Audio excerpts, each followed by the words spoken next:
And we're very pleased to have Tomas Tengely Evans speaking this afternoon. He's a journalist and socialist worker who was lucky enough to be in Hamburg yesterday. And he's speaking on From Stalin to Putin, Russia Today. He'll speak for 35 minutes and then we'll open the meeting up for questions and discussion. Thank you, Thomas. Well, I think for sections of the ruling class and the mainstream media, Russia is back as being the bogeyman of world politics. It's not on the same level as in the Cold War, where there was a constant perception that, Russians with snow on their boots were going to come into the West and take it over. But nonetheless, there is this representation of Russia as being behind all the ills that have been taking place in the last couple of years. So just today, if you Google Russia on Google News, one of the latest headlines is, Trump team met with lawyer tied to the Kremlin. And this is again part of Hillary Clinton's ploy to say the reason I lost the election was not because I run a corrupt right-wing Democratic Party in the United States, it's because the Russians were behind it and that's why Donald Trump won the election. Similarly, Ben Bradshaw, who's a Blairite MP in Exeter, I believe, he said after the Brexit referendum, said the public needs to know the truth about Russian interference in the Brexit referendum. So the reason that people voted for Brexit was not because they wanted to kick back at the establishment. It wasn't for all manner of contradictory reasons that people voted for it. Really, it was to do with the Russians doing it. He said the public has a right to know. I think the public has a right for him to shut up. But even on a more popular level, if you look at the media, I think we only get sort of snapshots of what's taking place in Russia. So one of the BBC Three ran a show recently, Reggie Yates's Extreme Russia, which was a whole number of series. 2 of the episodes focused on the far right in Russia and also the suppression of LGBT plus rights in Russia. One of the recent protests that I remember reporting on, just I think 2 months back, was outside the Russian embassy in Kensington, West London, which was over the whole question of the suppression of LGBT rights in Chechnya. It was reported as LGBT people being rounded up into concentration camps. That was largely only the Daily Mail reported as such, but clearly there is repression that's going on there. I think while Russia is clearly asserting itself more in the world, or in terms of its imperialist interests, and Putin is trying to solidify his rule even more, these sorts of snapshots that you get within the media and from the ruling class don't actually paint a real picture or an analysis of what's actually taking place. They're only sort of sound bites. So I think I'm not going to try to cover 89 years of history from Joseph Stalin to Vladimir Putin, current Russian president, in 30 minutes. If you want to talk about it, I'll be at the bar later on. But I think really this meeting sort of boils down to 2 questions. First of all, what is the relationship between Russia and world imperialism? And if you look at what's going across the world in the last few years, you've had the Russian annexation of the Crimea, you've had Russia supporting an insurgency in southeastern Ukraine against the Western-backed Ukrainian government. You've had Russia supporting the dictatorship of Bashar al-Assad in Syria, and they're also backing various proxies within the Libyan civil war. So clearly, this is a big issue that's coming up.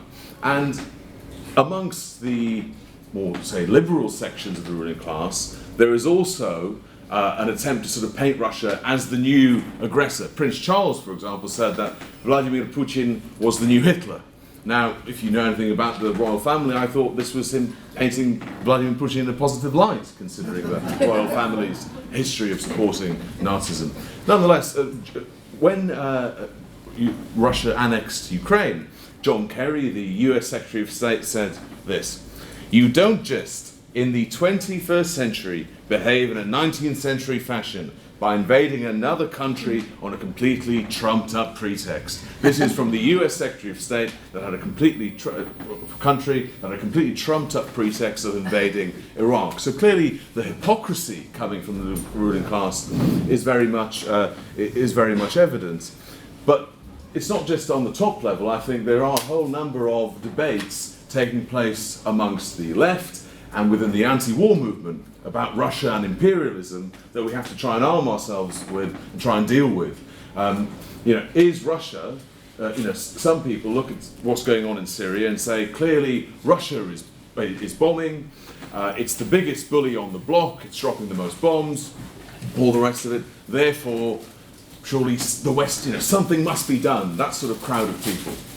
The flip side of that is to say, well look, Western imperialism is interfering in the Middle East, it's had a long history of doing so, and therefore we should essentially turn a blind eye to Russia. After all, Assad, the president dictator of Syria, invited Russia to come in and intervene. Therefore, we can't really criticise Russia for that. So there's a whole number of debates on the left taking place. I think that's the first question that we have to try and address. The second question, which I think is important, is what is the nature of the regime within Russia? So one of the things that most people I think will hear within the media is the term oligarch. Now, it's a quite problematic term in some ways, but essentially it means powerful, politically connected businessmen. That's what oligarch essentially means. The question is, are they the people who are running Russia? Are they the people pulling the strings behind Vladimir Putin? Or is this, as the flip side of the argument goes, that actually Vladimir Putin represents a section of, he came from the KGB, the Secret Service, and therefore it's really the former Soviet deep state. I don't really like the term deep state. I think the term state is enough to describe this sort of the goings on.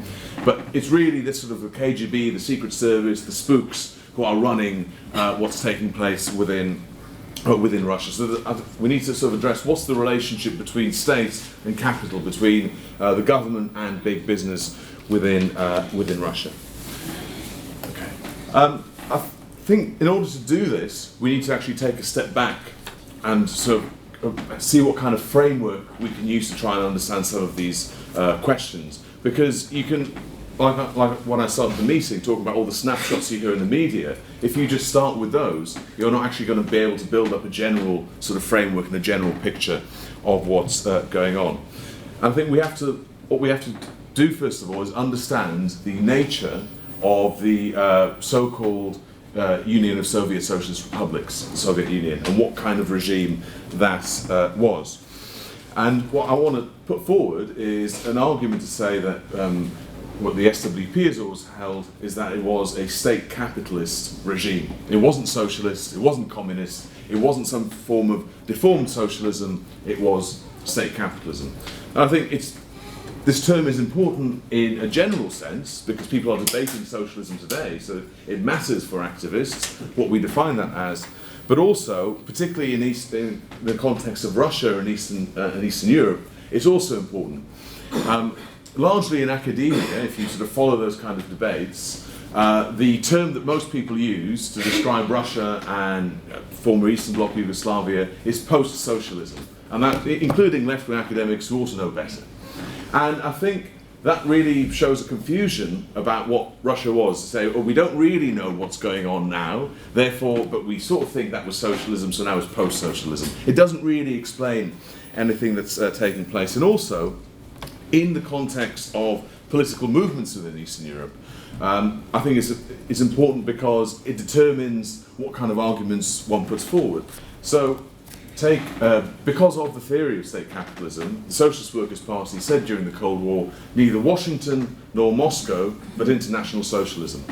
Now, in the context after the collapse of the Soviet Union, that's still quite important in Eastern Europe because what you want to say is, well, we're against the Stalinist regimes, we're against what came before, but unless you have an analysis to say we're against Western capitalism as well, it's quite easy to just say, well, I'm just going to go along with the free market, I'm going to go along with the European Union and be pulled in that sort of direction and see the West as an alternative. So I think it's important to assert that.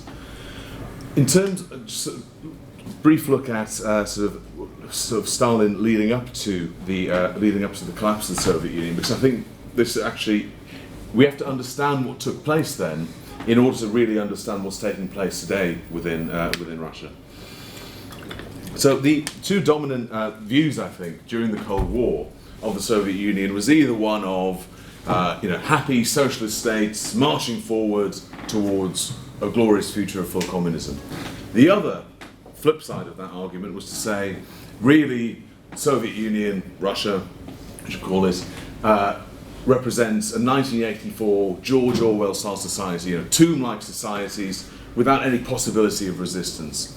Actually, what if you look at sort of the theory of state capitalism, is to say that actually within Russia you have a ruling class, the bureaucracy. I'm not talking about everyone who works for the state, teachers and doctors and so on and so forth. I'm talking about the top echelons of the state. The ruling bureaucracy acts as a ruling class, like in the West, like the capitalists in the West do, and they exploited workers. And the reason for this is they were locked into military and economic competition with the West, and this really arose during Joseph Stalin's counter-revolution. Stalin said, when he launched the five-year plan in 1929, he said, we have to make good the difference in 10 years what the West has done in 100 years. So we need a rapid industrial revolution in the space of 10 years in terms of what the West had achieved throughout the whole of the 19th century. And this is where you get the brutal the gulags, all of these kind of brutal suppression, forced labor, all those things that people associate with Stalinism come out of this need for that bureaucracy to compete on an international scale with the West. What this means, though, is, if you look at these societies of state capitalists, is that they are not tomb-like societies, they're actually incredibly dynamic and run along similar lines of state capitalism as Western capitalism. It means, on the one hand, that class struggle is inbuilt into the system, just as in the West, and you periodically saw workers fighting back both in the Soviet Union and and the Eastern Bloc satellite states. You had workers' struggles erupting. What it also means is that crisis, the tendencies towards crisis that are pregnant within capitalism, were also inbuilt into state capitalism just as much as Western capitalism. And these tendencies towards crisis really come to a head after Stalin's death in 1953. There's a split within that ruling bureaucracy, and the person who emerges out of that power struggle, a man called Nikita Khrushchev, essentially says, look, the process of accumulation of capital that's taken place under Stalin, investing in heavy industry, that's reaching its limits of how profitable we can make the Soviet Union. We need to change tack and switch towards more consumer goods and so on and so forth. And for a while, this seemed to be working. Khrushchev said, we will bury you. History is on our side. It didn't seem that crazy when he said that. People think of the Soviet Union as being some sort of clapped out, bargain basement sort of economy. But actually, at a point in the 1950s and 60s, it was actually competing quite seriously with the West. Yuri Gagarin was not an American. They did actually send people into space, and in terms of the space race, the military race, the Soviet Union was competing in capitalist terms on quite a competent basis. But ultimately, this attempt to try and overcome those problems of crisis within state capitalism didn't actually bear fruit, and partly as a result of the humiliation during the Cuban Missile Crisis. Khrushchev is deposed, and another man called Brezhnev comes in. And really, again, the ruling class is unable to solve the problems of crisis that are facing the Soviet state capitalist economy. And particularly during the 1970s, what you see is a process of, particularly the satellite states within the Eastern Bloc, integrating into global capitalism. They're borrowing more heavily on the international markets to try and offset worker struggle by saying we can raise people's living standards by borrowing from the West, and essentially this sort of integrates this sort of whole bloc, the so-called socialist camp, more into the West. But largely, because of these sorts of pressures, the whole Brezhnev period, is called zastoy, stagnation. There's an old joke from my mother from Czechoslovakia. My mother told me from the Eastern Bloc. They said, how do you characterize the period Stalin to Brezhnev? So Stalin, Khrushchev, and Brezhnev all get on a train. And the train isn't moving. And Stalin says, look, let's shoot one of the train drivers, and that'll incentivize the other train driver to drive the train. Khrushchev says, look, mate, I think that's a bit harsh. Why don't we raise their wages? That will incentivize the train driver to actually move the train. Brezhnev looks around and says, look, I don't really understand this debate. Let's close the curtains and pretend the train is moving. Right?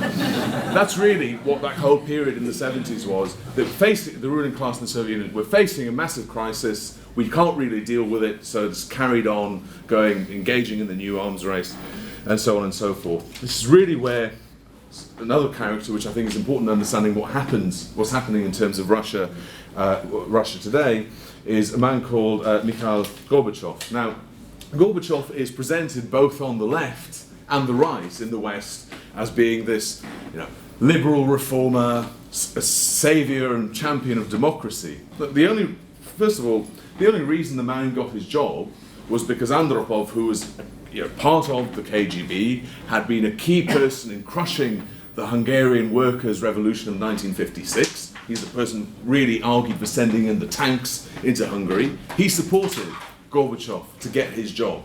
So it's not the case that he was some sort of liberal, enlightened reformer. Actually, he came in as quite a conservative figure.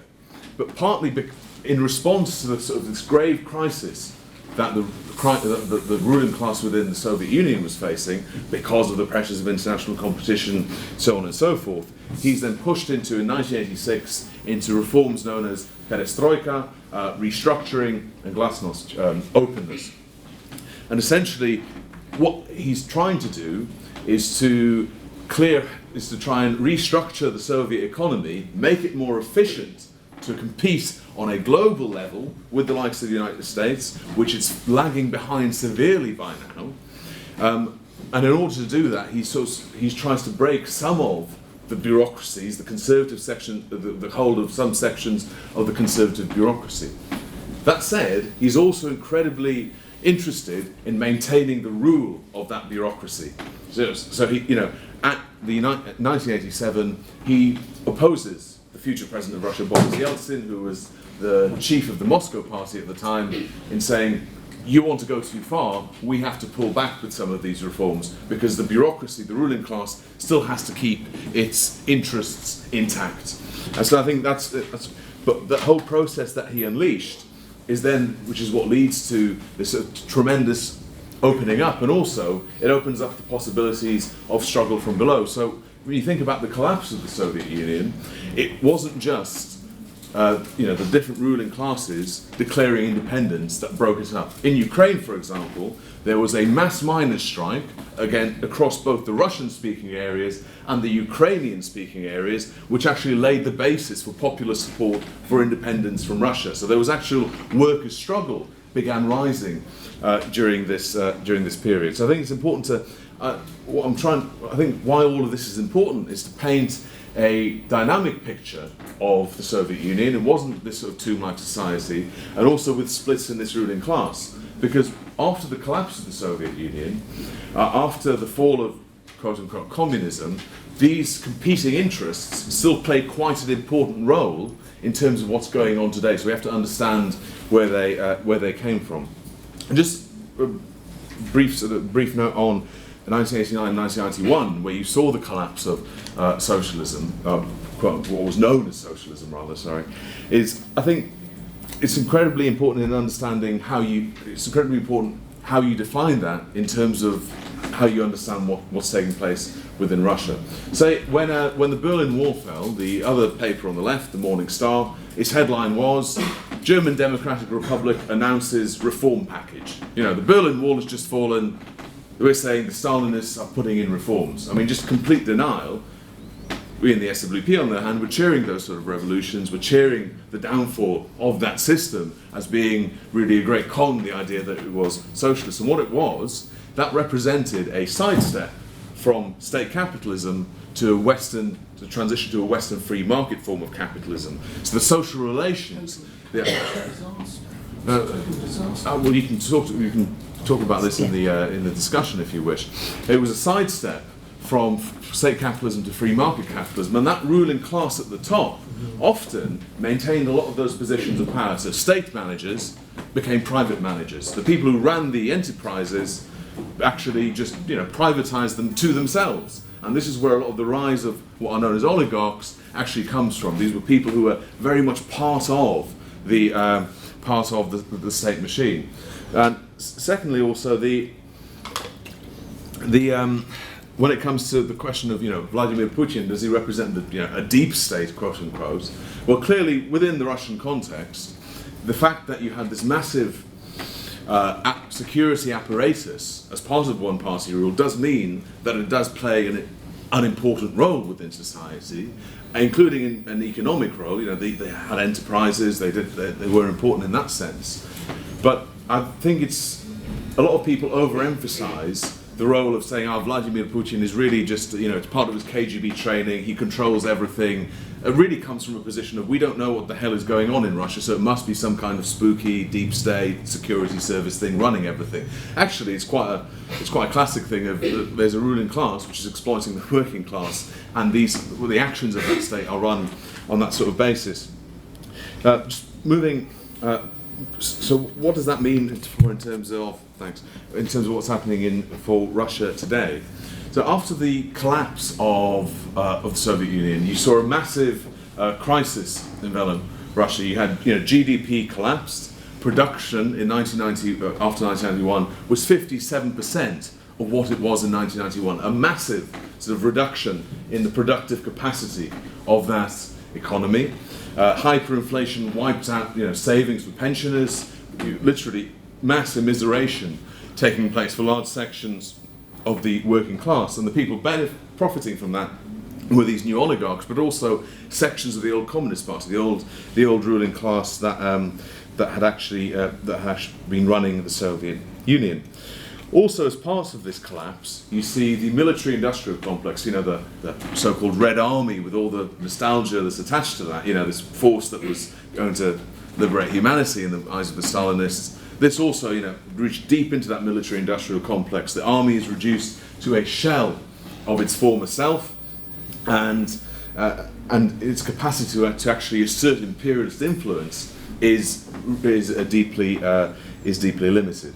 In response to this, the Russian ruling class looked towards essentially securing the near abroad within Russia. They said, look, we can't assert our influence on the world stage, therefore we need to secure our influence in the former republics of the Soviet Union.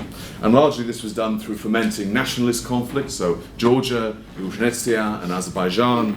A series of of wars did take place. 170,000 people died as a result of them, and there were 1.5 million refugees. As a way of both creating division amongst its neighbours to try and keep them down and to assert its influence, but also the position of Russian chauvinism, of nationalism, is incredibly important in terms of securing popular support within the borders of Russia. And a key test case in terms of understanding this strategy and also the position that Russia is in terms of imperialism today, I think, is Chechnya. 1991, Chechnya unilaterally declares independence. Boris Yeltsin, who's the president, sends in the Interior Ministry troops and then sends in regular troops and begins to wage a war.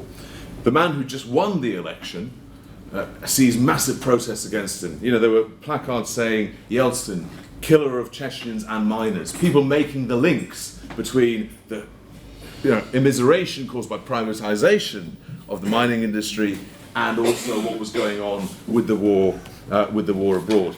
And essentially, Russia as a superpower, former superpower, is severely humiliated by what takes place within Chechnya. And in 1996, it seems as if the Communist Party candidate Zhuganov is going to win against Yeltsin. And this is really a key turning point in terms of understanding the role of the oligarchs and where Putin emerges from. Because at this point, where they think Yeltsin is going to lose, the different rival oligarchs form quite a powerful alliance. They pump $2 billion into Yeltsin's re-election campaign. The international capital comes in behind Yeltsin. The IMF grants a $10 billion package to pay unpaid wages, wages which you simply couldn't pay a couple of months before are now being paid in order to lead to his re-election. And going from he goes to victory from a 3% approval rating as a result of this campaign. Quite a significant turnaround. And nonetheless, his victory doesn't actually solve the crisis for the ruling class, and Yeltsin steps aside, deciding not to re-stand in 1999, and this is where Vladimir Putin comes in, and he's appointed the successor, and then goes to win. I think it's quite important to understand the forces behind Putin's rise here, because what essentially you had throughout the 1990s, when the Soviet Union collapsed, when you had the mass privatization, it was really quite an anarchic system that replaced quite a centrally planned system. And so, on one level, for example, different republics within the Russian Federation would sort of try to increase their influence on the basis of what resources they had. So, in Western Siberia, they'd say, "Look, we've got oil and gas. We're going to try and hold the central government to ransom in order to extract more money out of them by saying we're not going to play ball with you." And this also took place on the level of different oligarchs who took over those firms, really sort of just trying to enrich themselves, and you had that sort of sense of mass corruption. What the ruling class, sections of the ruling class can see is, look, this is actually weakening the Russian state as a whole. We can't go on with we can't go on with a weakened Russian state because we need it to project its influence abroad.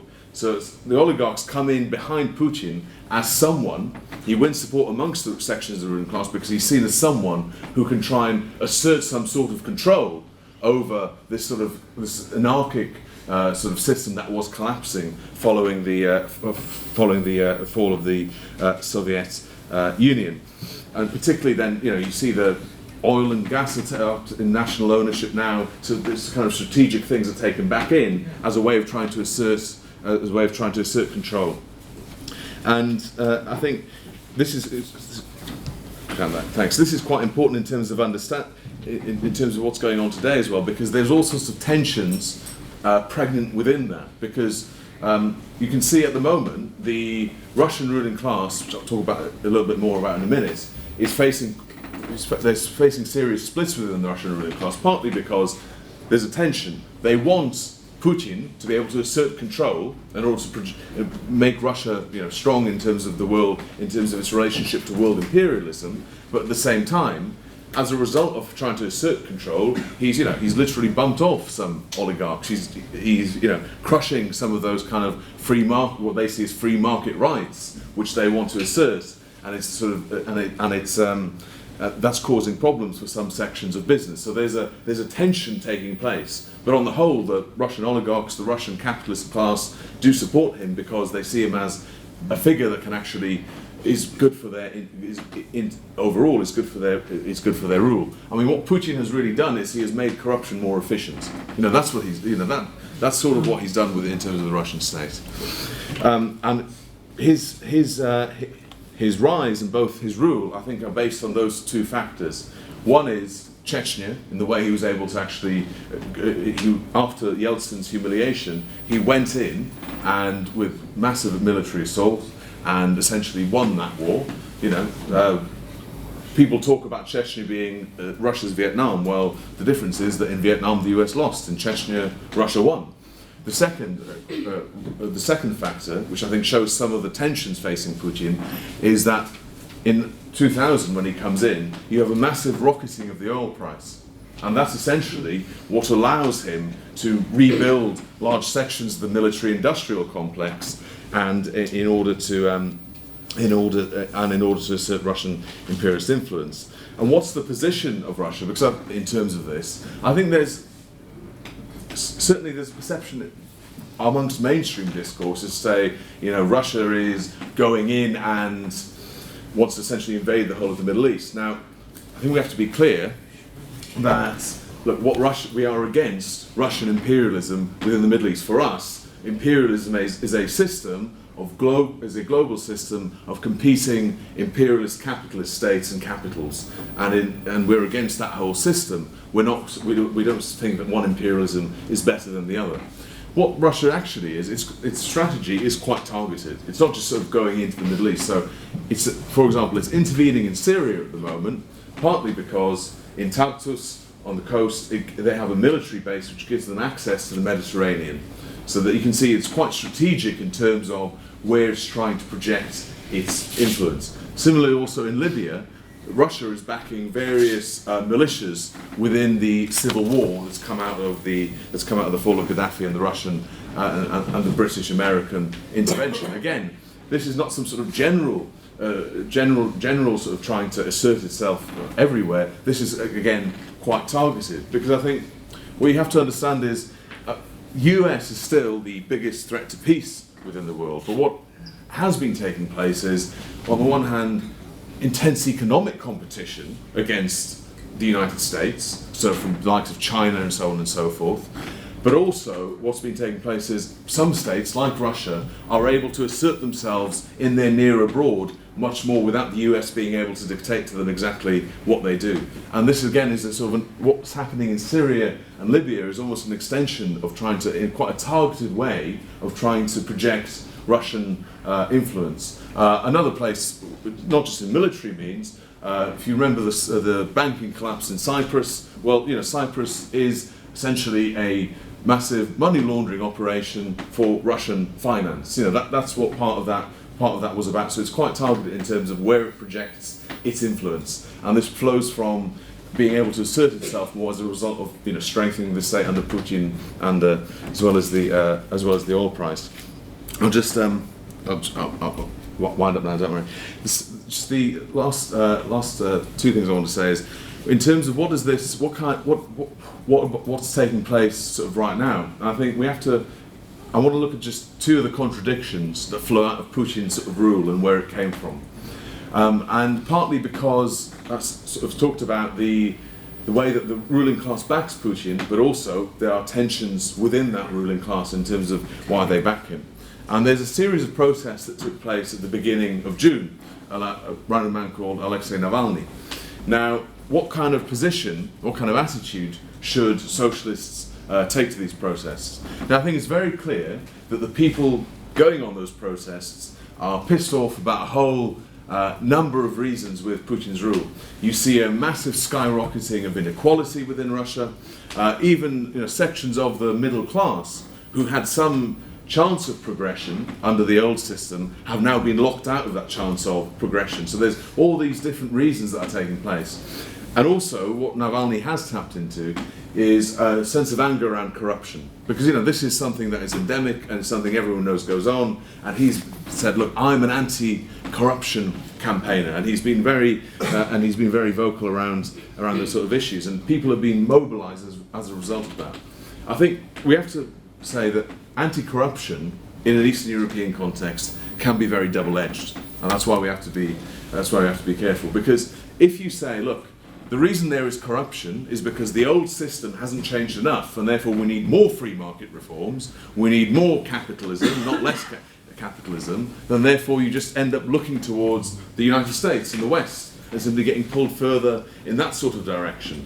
So I think when it comes to those kind of protest movements, you have to be quite careful. And Navalny himself and his party Yabloko, Apple, they are a free market sort of right-wing party. They do support free market policies, and therefore when it comes to where can that opposition lead, of course, are for people being on the streets and are for people protesting. But those protests, if one was a socialist in Russia, it would be trying to say that protest has to assert independent demands of the leadership of Navalny, because his politics are going to lead into a cul-de-sac. If you actually want to fight back against corruption and the tensions there, then I think you have to assert independent demands. And I think the reason these protests are happening is partly because since the global crisis, and particularly since some of the failures within Ukraine, the tensions within that ruling class between Putin and the oligarchs who back him, but there's tensions there, have actually accelerated, and therefore these cracks at the top are actually opening up the possibilities for protests below, because people can, you had the Bolotnaya protests, you had the protests over the elections, you had the protests over the war in Ukraine. So you can see that whenever there's a crisis at the top, particularly because of the oil price tumbling, and therefore one of the factors behind Putin's rule is sort of one of the factors behind Putin's rule is weakened, you see those kind of protests coming up. And I'm not in the business of making predictions, but I think actually this crisis at the top, I think we are going to see more protests taking place at a sort of base level within Russia. Whether they're crushed, whether they're successful or not, what's the nature of them, I think is going to be very contradictory. But I think this crisis at the top is going to accelerate in that way. I just want to end on, I suppose, a message of hope in some ways, in terms of where can those kind of because when you look at Putin, it's often easy to think, look, he's been in power since 1999. He's got the state sewn up. He's got large sections of the military sewn up, even there's some opposition amongst that. He's never going to leave. How can we? Is there any hope? And people, he does have a popular base, largely built up through Russian nationalism. I just want to end with once we talk at Marxism, we've been talking about the centenary of the Russian Revolution. Well, people often talk about the Russian Revolution of February 1917, but just a couple of years before that, in February 1913, was the anniversary of the Romanov dynasty coming in, and there were mass protests during that period. There weren't protests against the Romanovs; there were protests in favour of the Romanovs. People were crushed trying to touch the Tsar because they thought he was a holy figure. Right? This is the grip of reaction. 4 years later, in February 1917, these are the same people who rise up, topple the Tsar, and open the door to a society based on human liberation. Doesn't live in Russia, but it's very comprehensive view. I'd like to answer the question: what is the nature of the Putin's regime now? It's my own opinion that it's a bandit group of people now are powering the country. So they have a power, and why is that I'm thinking like this? Because he's now fight with the opposition is an absolutely bandit rules. And we've seen, like yesterday, there was across the country, all the Navalny's, the opposer of Putin, all of Navalny's headquarters were destroyed. The opposition leaders were taken to the police, and they were beaten by the police. One of the person yesterday was taken to the police. So he was laying on the bed, and then they FSB, KGB, just people from the powerful authorities came in and asked him for the passport, and because he was laying in the bed, so he couldn't show them passport, so he was beaten, and it was something with his head, so he was taken to the Sklifosovsky Institute, which is hospital in Moscow. Yes, and it was some treatment, treatment with him, but then he was released after this treatment, and so this is all over the Russia now is happening, these things with the opposition, and so this kind of corruption which is happening now in Russia, it's also so they are taking money and send it send it abroad. So yes, the people now is much more poorer than they were before, and also I wouldn't exaggerate Putin's that Putin won in Chechnya. He bribed Chechnya, to be honest. Yes, so and if you've seen this kind of a film about Chechnya and about the power of Kadyrov. Yes. It's an awful power.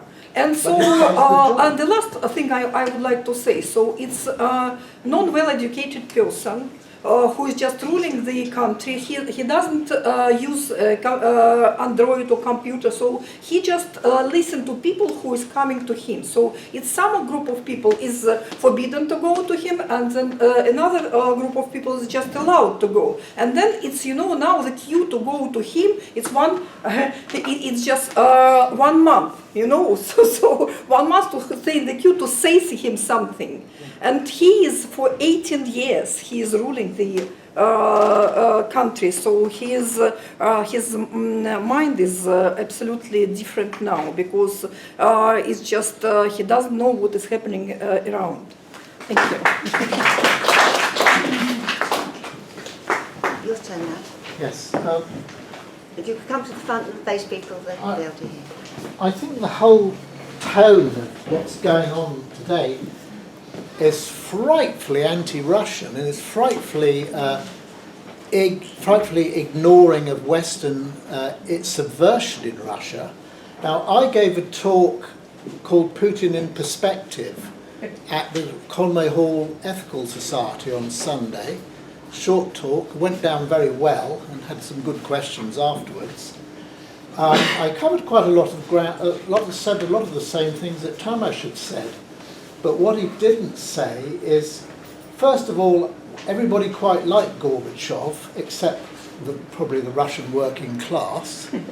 I think he was very naive when dealing with the West. I think, seeing Mrs. Reagan and Thatcher, I likened him to a little girl being taken to see Princess Diana.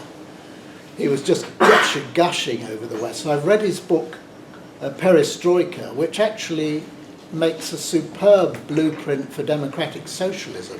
You can't fault it. But he ran into some stick from the old guard, as it were, who thought he wanted too many reforms. So they had the first attempted coup against him. And then Yeltsin jumped in and took advantage of this and was able to to discredit Gorbachev and oust him.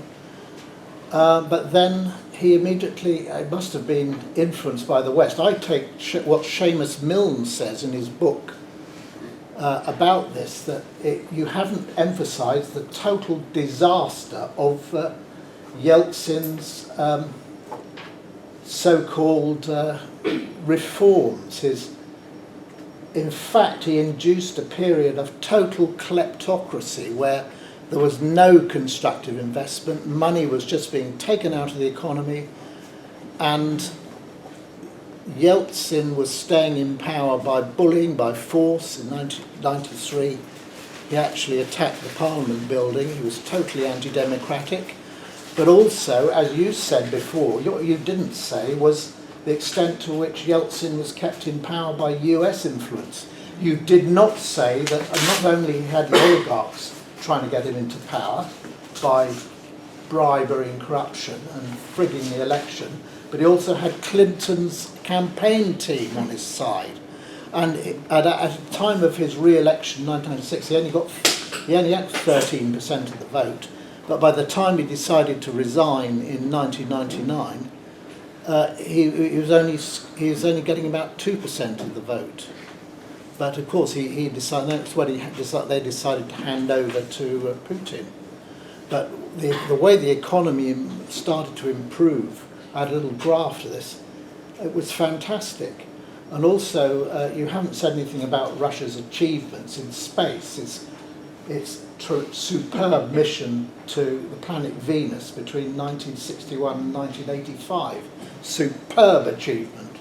Yeah, so you're trying to wind down Russia, and also you're bigging up Navalny because he's just a liberal. He has no working class support. I don't believe he has any relationship to the working class. Sorry. Yeah.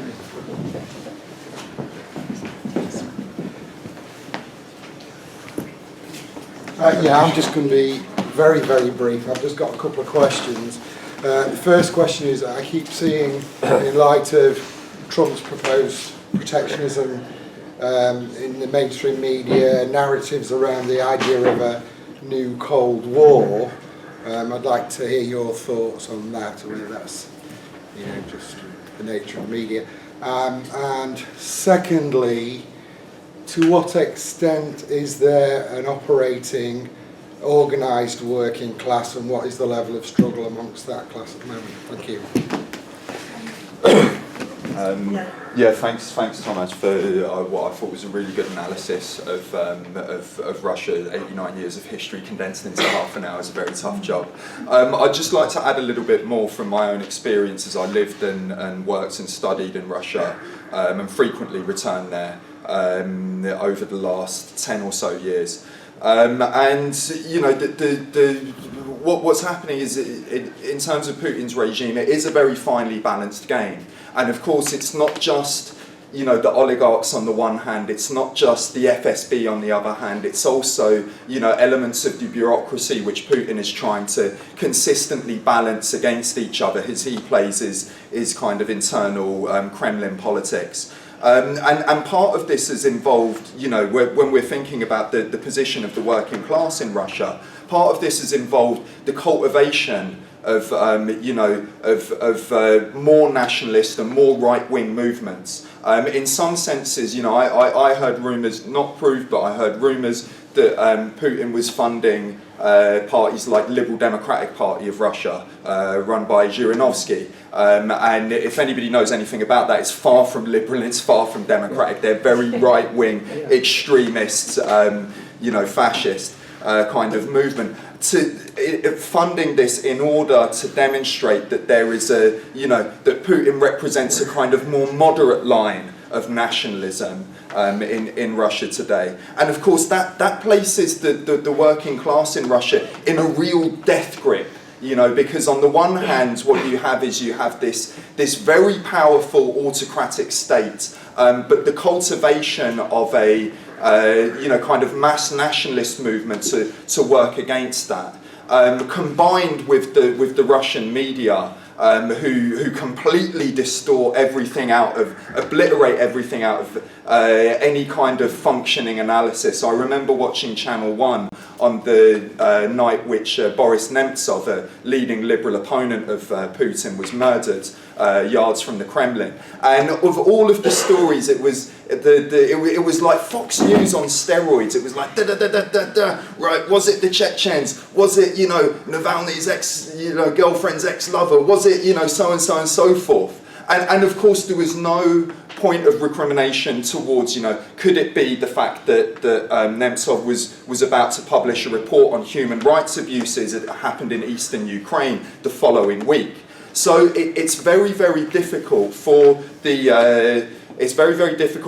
working class to organise. I mean, I've had experience of working with working class groups in Russia in places like Kazan and the Chuvash Republic and in St. Petersburg also. And it's very, very difficult in this kind of context, in this kind of atmosphere, to develop anything meaningful. But I would hold Tomas's final point, which is in this kind of age of turbulence, which we've seen around Trump, which we've seen around Brexit, that, you know, we don't know what's around the corner in terms of what might be coming for Russia. And of course, if you remove the head of the regime, because Putin can't stay there forever, he's mortal like the rest of us, you know, what kind of, there's a danger that it will descend into something, you know, dark and harrowing, but there is also hope that there could be a more galvanised working class movement coming out of it, and that's my hope. I'd like to share that also. Thank you.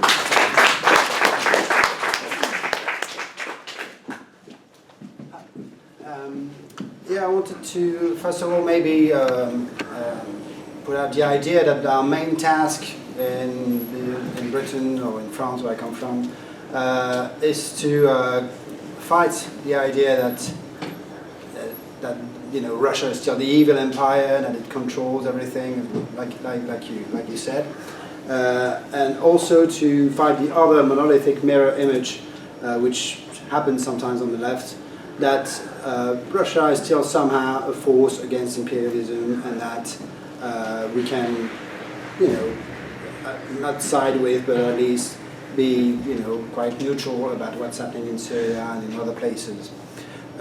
Behind those two positions are the idea of siding or not siding with the state and not considering a country like Russia as a class society like our own, with its own historical development, with class conflicts, with political conflicts at every level. I think it is important to see the movement which is headed for now by Navalny as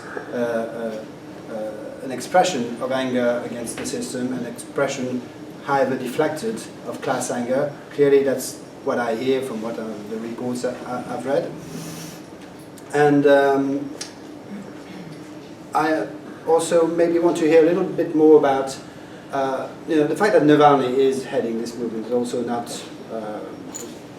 is understandable because of the history of Russia, in great part, from what I understand. The fact that, of course, there's all the terrible tragedy of Stalinism and the way it's discredited for many people, the ideas of revolution and socialism, that maybe the young generation can take up again, but we're starting from more or less scratch, maybe. And the fact that the Communist Party of Russia today is still a very conservative, nationalist, homophobic party, even though it can sometimes play a progressive role, I hear, in local struggles. So I'd like to hear about that, and also about the state of the economy at the moment in Russia. My understanding, again, a bit impressionistic, is that after the disaster, which was the 90s, the fall in GDP, the fall in life expectancy at every level, the rise in alcoholism and all sorts of things, Putin represents, and that's a strong basis for his popularity, an improvement in general economic terms, in wages and jobs and etc. for the past 15 years or so. But that this is coming to a grind or to a halt, and that the margins for buying social peace and for making sure that there's this general feeling of improvement, this is reduced. So I'd like to hear more about that. Yes, first of all, Tomas should be commended for both going to Hamburg, covering the demonstration, and then coming back and doing 2 meetings. I think that's a real achievement. Someone asked, are we going to see a new Cold War? Let's be clear. We're not seeing a return to the Soviet Union. This is not happening. If you look at the size of the Russian economy, the Soviet Union by 1985 was something like 35% of US output. By the beginning of the economic crisis, 2007, 2008, it dropped to about 7 or 8%.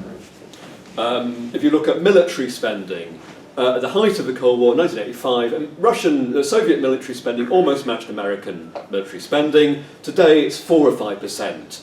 It's going up a little bit, but it's a fraction of American military spending. We're not returning to the world of 2 superpowers. The biggest inter-imperialist rivalry today is between America and the growing Chinese power, not the Soviet, not Russia. It's not a return to Cold War. What Putin has managed to achieve is he's managed to drag Russia forwards from the very low point it reached economically in 1998, largely by mobilising oil wealth, gas wealth and so on, and establish a degree of centralisation in the state, and using it in quite a repressive, very repressive at times manner. That's what Putin has achieved, but let's not get that out of proportion.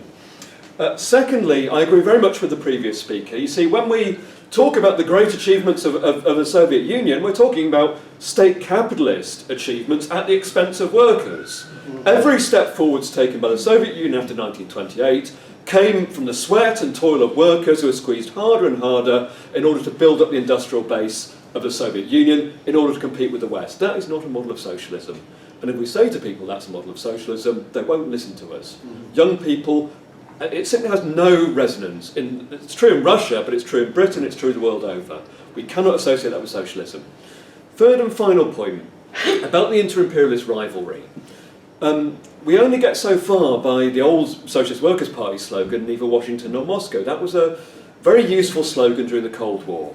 What we have to say today is that when the Western powers clash with Russia in Georgia and Ukraine and so on, number one, the main enemy for us is Trump Theresa May, the European Western powers and so on, who are clashing with these other capitalist powers, we have to oppose them first and foremost. Yes. But secondly, as part of that process, you cannot prettify Putin and you cannot prettify what's happened in Russia. When Putin drops barrel bombs on the resistance in Syria, we have to say that's an abomination, we oppose it, we have no truck with that. Let's be clear, we oppose imperialism wherever it rears its head. The main enemy is at home, but Putin is no friend.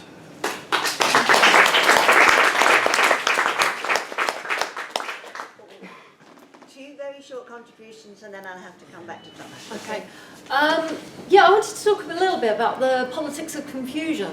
Because, for example, when Nemtsov was killed, okay, we've got these Chechens, and people were saying, well, you know, across the world we're hearing accusations that, you know, it might be our government that was involved. But, you know, it could be the Americans, or it could be anybody, because, you know, they just want to set us against our president. And people are always having, it could be an incredibly confusing place when you're there. You know, we do have people like Navalny, who runs the Apple Party, whatever that really means. It's a small section of what's going on. There are I think 17 different groups were running in the elections last time, and most people didn't know anything about any of them, apart from Putin, which means that by default, you know, it's sometimes better the devil you know. But I think that the politics of confusion really, really works well in a place like Russia, because people are just so confused that they never know who to trust. You know, like there are people who, for example, say absolutely crazy things. Okay, International Women's Day. What does that mean in Russia? What do you think it means? Actually, what it means is it's the day when men allow women to sit down more on the metro, they give them flowers. Do you know what I mean? It's not the kind of what we would expect from a place in the 100th year since the revolution, which hasn't really been mentioned at all over there. And the frustrating thing is then you hear about Putin's money in the Maldives. What do people say? Well, this is Russia. It's, you know, it's one of these frustrating things. I do feel that people want change, and people feel like Putin probably won't be there for another 100 years. But whenever something happens, whenever the government does something that's corrupt, this is Russia. But hopefully we're going to change that.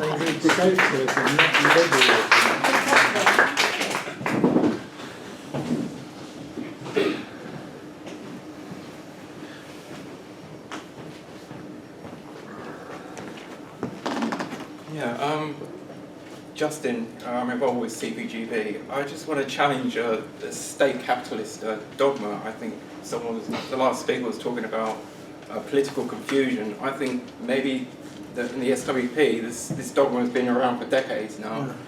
That you're contributing to this political confusion.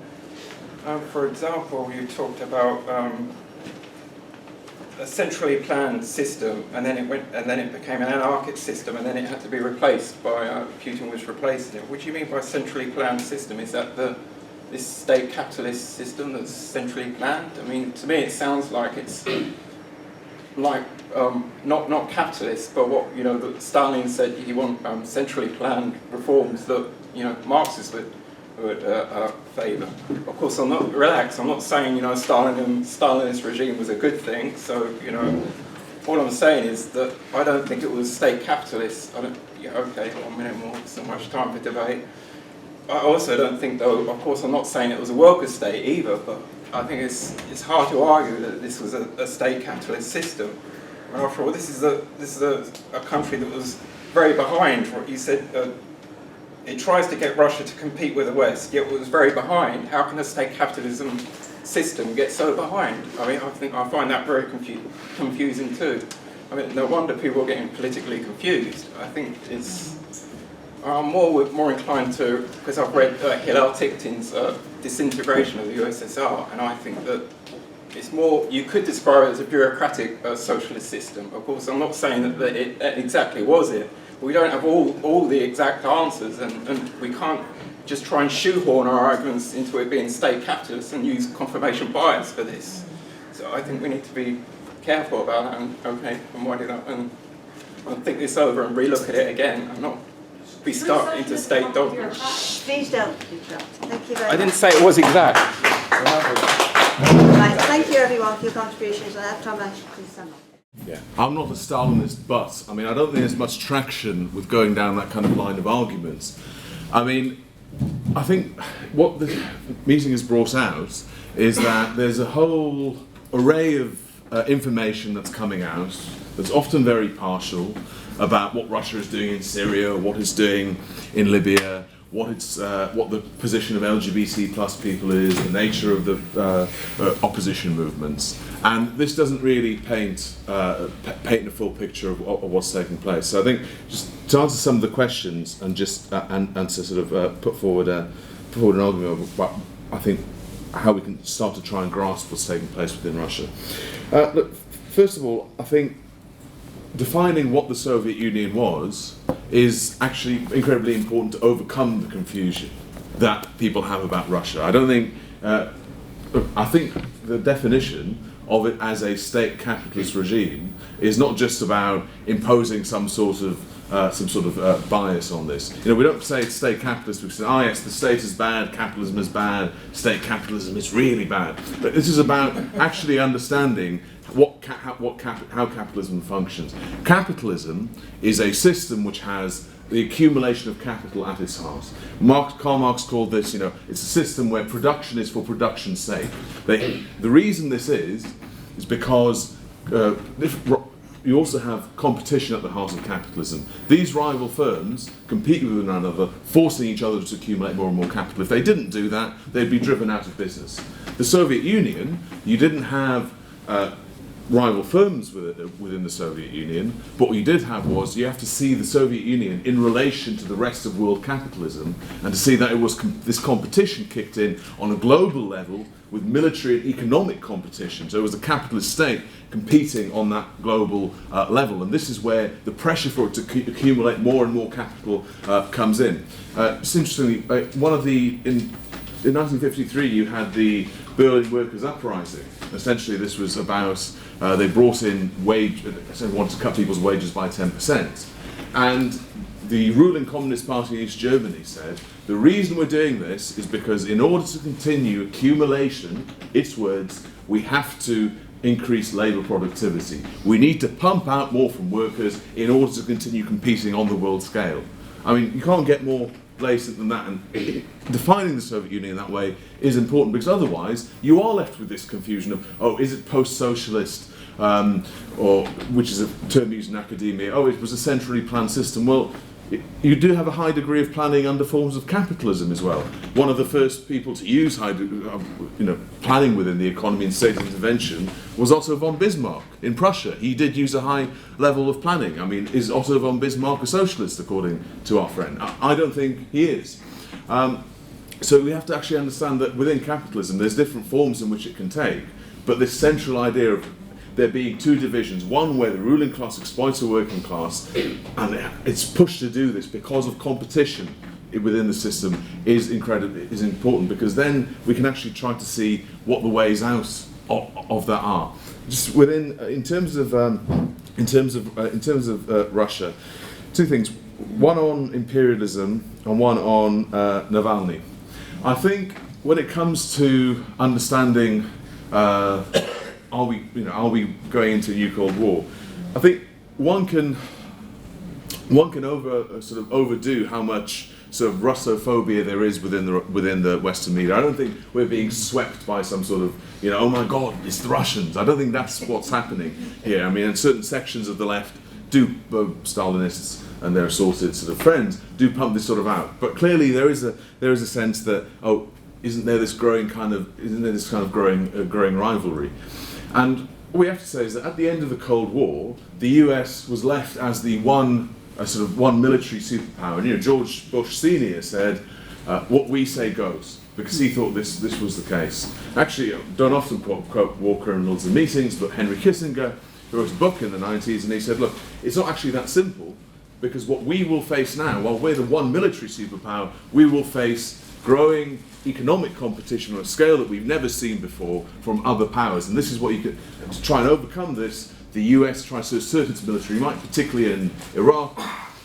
This fails, and as a result, it's a signal to other powers that actually there are weaknesses within US imperialism. And the main rivalry between Russia, between China and the US, but you can see powers like Russia being able to assert their influence on quite a strategic basis, particularly within their near abroad, but also within Syria, within Libya. And what Putin is actually starting to do now is, instead of having general military spending going up, he's quite targeted in terms of trying to build up the air force, because he's hoping to use that particularly within Syria and Libya. So you can see this is a constant strategy of quite a targeted way, how can we increase influence at America's weak point. It's not a sense of this world where you just have the US and the Soviet Union in the same sort of way. On Navalny, I just think it's incredibly, when it comes to where does his support come from, I mean, I think we have to understand the difference between the leadership of movements and where the support actually, and people at the base of those movements. And it's very clear that, of course, there's middle class people involved with Navalny's movement. There are also working class people involved, and particularly young people have been part of that. And I think what we have to say is that this shows the possibilities for resistance as a result of some of those tensions at the top of Russian society. What this kind of analysis that we've been putting forward is, I mean, I'm not the British advisory board to the Russian left, which is incredibly small, but what is important about it is what kind of politics one puts forward. Because these people are pissed off about corruption, about increasing inequality. And unless you sort of put forward a position where you can say, we are against what came before under state capitalism, we are against that, but nor do we see the West and the free market as an alternative. We see a genuine socialism from below that puts working class people in charge. And you have to fight for those sorts of politics. Otherwise, the movement will be led up a cul-de-sac by the likes of Navalny and by the likes of other liberal opposition leaders. I agree we need more socialism, not liberalism, but we have to actually be clear about what socialism means. It means Russia 1917, not Russia after 1928. And that's what you have to try and that's what you have to fight for. The only, if you want real democratic socialism, it's about working class people taking power for themselves. And I'll finish now. 2 minutes. 2 minutes. In terms of how some of this can play out, just in terms of the economy, I think what we're seeing is that the Russian economy Putin's rise was quite underpinned by the spike rise in the oil price, and this is where a lot of his actual power base, why the ruling class were able to look to him, comes from. And I think we've got to be clear. Look, what Putin did was create a certain section, a new middle class in some ways, that have done very well out of the oil boom. That doesn't mean that actually, in terms of how workers are exploited, in terms of the growing inequality, that hasn't actually increased under Putin as well. So you have this phenomenon of both of these things happening under Putin, particularly since the crisis and the crash in the oil price. There's serious problems for the Russian economy. Also, the sanctions that were brought in after the war with Ukraine has led to serious problems for the Russian ruling class. And I think we'll have to see how the oil price sort of goes along these sort of contingent factors, but they are in a much more crisis-ridden position now than they were in the 2000s, which again could open up the possibilities of sort of fissures within the ruling class, where something might come out from below. And to finish off, I think when it comes to why are we discussing Russia today? I mean, I agree that during the Cold War, we raised the slogan, neither Washington nor Moscow, but international socialism. I think it's good that we still remind ourselves of that. And if you're in Eastern Europe, that slogan still has a certain degree, makes sense, because you have to distinguish yourself from both the old regime and the capitalists, the free marketeers. But the reason I think that we talk about this is, look, at the moment, after decades of being derided, socialism is back on the agenda. Yeah. You've seen that with Jeremy Corbyn, you've seen that with the support for Bernie Sanders, so on and so forth. The question for us is, how can we actually use that to actually see the kind of society that we want to see, one based on human liberation? And in the movements that we're involved in, Russia is an important part of that debate. You know, whether that's, if you're in the anti-war movement, you have to take on arguments. How do we respond to imperialism? How do we oppose both the West, but not actually go along with Russia? And our response is to look towards, it flows from the idea that socialism is based on working class people emancipating themselves. My main enemies at home, my enemy is Theresa May and Trump and the British ruling class and the West. However, my allies are the people who protested against the war in Russia, not Putin.